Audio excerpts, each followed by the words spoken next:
D'abord, avant d'être mère, il y a le désir d'enfant qui arrive. Parce que moi, j'ai vraiment, à un moment donné, voulu avoir des enfants. Alors que j'aimais pas du tout les enfants. Enfin, j'étais pas du tout, quand j'étais jeune, ça me saoulait. J'ai jamais fait de babysitting. S'il y avait un choix entre deux petits boulots, c'était certainement pas le babysitting. Enfin, les enfants étaient des ennemis, voire des dangers pour moi. Donc, j'ai pas du tout enfin, comme ça arrive, des jeunes filles et tout, qui s'attendrissent devant un petit enfant. Moi, ça m'est jamais arrivé. Et puis, tout à coup, je sais pas, vers 26 ans, 27 ans, j'ai commencé à me rêver enceinte. Enfin, il y a eu quelque chose comme ça qui a changé, et où je me suis vue mère, et où c'est devenu une forme de nécessité absolue. Et donc, voilà, ça a commencé à faire son chemin, et puis j'ai décidé donc de faire un enfant. Et quand j'ai décidé d'en faire un, ça voulait dire d'en faire 3 minimum. Parce que je pouvais pas me voir avec un enfant unique. Bon, moi, je suis fille unique, j'ai toujours fantasmé d'avoir un frère, ne serait-ce que pour partager des choses lourdes, comme un secret, par exemple.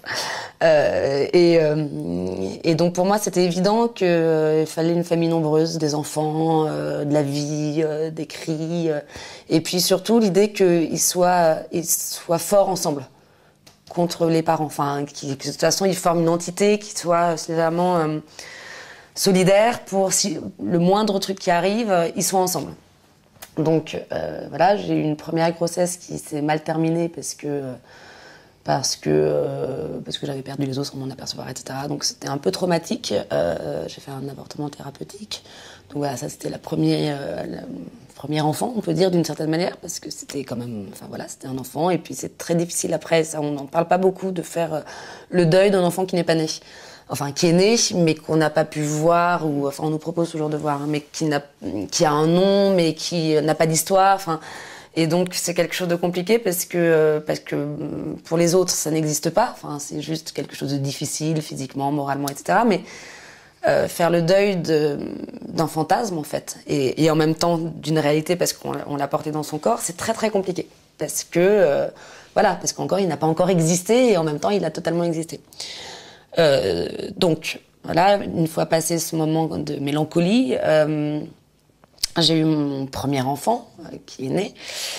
Et déjà, la grossesse était particulière parce que j'étais un peu angoissée quand même du fait de la première expérience. À ce moment-là, j'ai fait une sorte d'analyse juste pendant la grossesse pour accompagner en fait les angoisses qui pouvaient naître de mon corps qui n'était pas capable de donner la vie, quoi. Enfin, il y avait quelque chose aussi où je me suis toujours dit une fois que mon enfant naîtra, ça ira, mais tant qu'il est dans mon ventre, il est en danger. Bon, c'est un peu ma folie, mais je faisais pas confiance en mon corps, quoi. Et en revanche, il y avait en même temps une forme de jouissance absolue, c'est-à-dire que j'ai pris 30 kilos avec un bonheur total. J'étais grosse, j'étais contente, je mangeais, j'ai pris 2 pointures dans les pieds, enfin j'étais énorme. Et c'était un moment en plus où je faisais de la promo de bouche cousue. Donc j'allais sur tous les plateaux comme ça, mais énorme. Quand je regarde quand il y a c'est des photos qui restent évidemment. Et donc j'ai des joues, mais enfin je me reconnais pas, quoi. Je suis une bonbonne. Mais j'étais hyper contente d'être épanouie comme ça, enfin que ça se voit en fait. Je pense qu'évidemment il y a un lien avec ma propre invisibilité pendant un certain nombre d'années. Mais là, il fallait que mon enfant soit, enfin voilà, il existait visuellement même à travers mon corps. Et puis voilà, et puis donc j'ai eu mon petit garçon.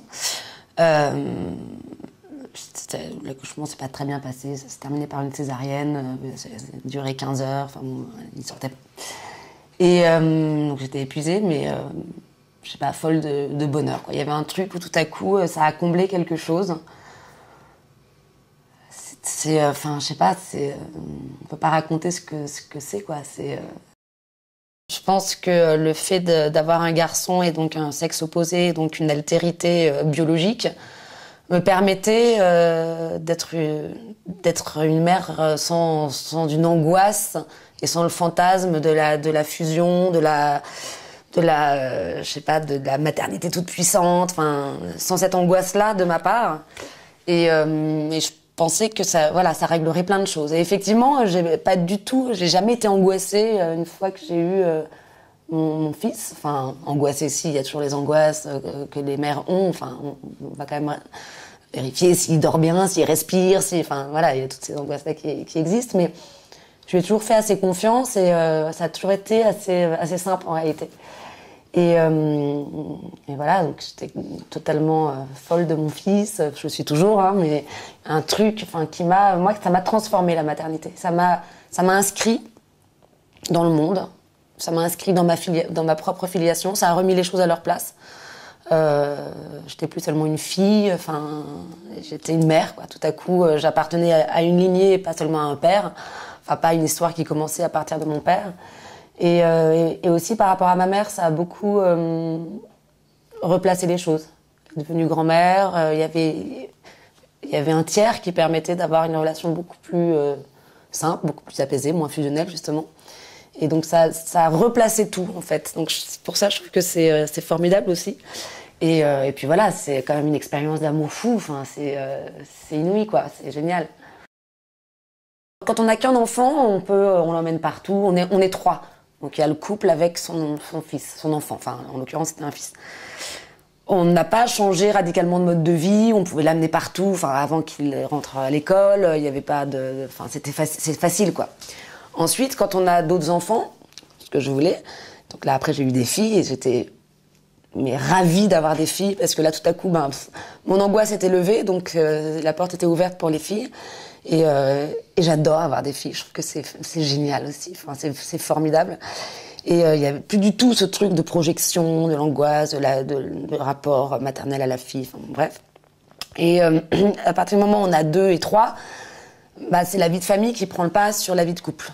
C'est pas pareil que d'avoir un seul enfant. Et effectivement, moi j'ai l'impression que toute mon énergie libidinale est allée vers mes enfants. Enfin, j'ai une sorte de tropisme sur mes enfants qui, plus mon travail, enfin j'ai pas arrêté de travailler, hein, mais qui me prenait, je sais pas, tout mon être, quoi. Enfin, tout mon amour, tout. Et c'est vrai que le couple à ce moment-là, s'oublie un petit peu. La séparation, c'est d'abord une décision. Et c'est comme la solitude, c'est rare les moments où on peut prendre des vraies décisions.